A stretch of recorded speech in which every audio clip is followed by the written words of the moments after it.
Kan kasarnya tuh bisa dibilang intensitasnya makin tinggi. Mhm, Bener, mhm, effortnya makin mhm, besar, mhm, tapi mhm. beban yang ringan pun kalau diangkat dengan upaya yang penuh, misalnya kita jump squat, Mhm. kita loncat, ya itu juga effortnya besar. Iya. Jadi nggak selalu ditentukan dengan berat. Mhm. Nah, bagaimana menentukan intensitas? Sebenarnya ada istilahnya RPE. Jadi di RPE itu dia skalanya 1 sampai 10. Oke. Jadi skala sampai 10, kalau misalnya dalam 10 repetisi Anda masih bisa bahkan lebih 15 sampai Heeh. 20 itu Mhm. artinya RPE-nya masih di 5 atau bahkan lebih rendah lagi.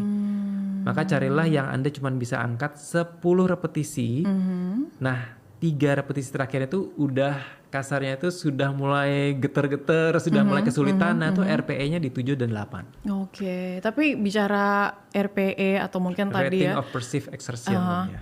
rating Of perceived of perceived exertion. Jadi kasar itu exertion. upaya yang dikeluarkan saat berolahraga Oke. dalam bahasa Indonesianya, Oh, RPE. upaya yang dikeluarkan saat berolahraga. Yang Ini dipersepsikan ya. Nah, oke, berarti kita nggak bisa latihan sendiri dong, karena kan mungkin kita ini nggak sih coach bener. perlu bantuan Gini, PT atau gimana nih? ibaratnya tuh kayak orang belajar naik mobil. Hmm.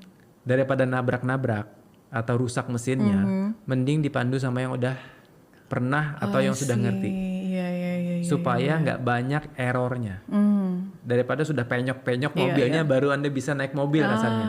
Iya, Nah, iya, iya, iya. ibaratnya sama dengan kursus mobil. Mhm. Kalau di awal Anda sudah diajarin nyetir yang baik, maka ya penyok-penyoknya berkurang lah.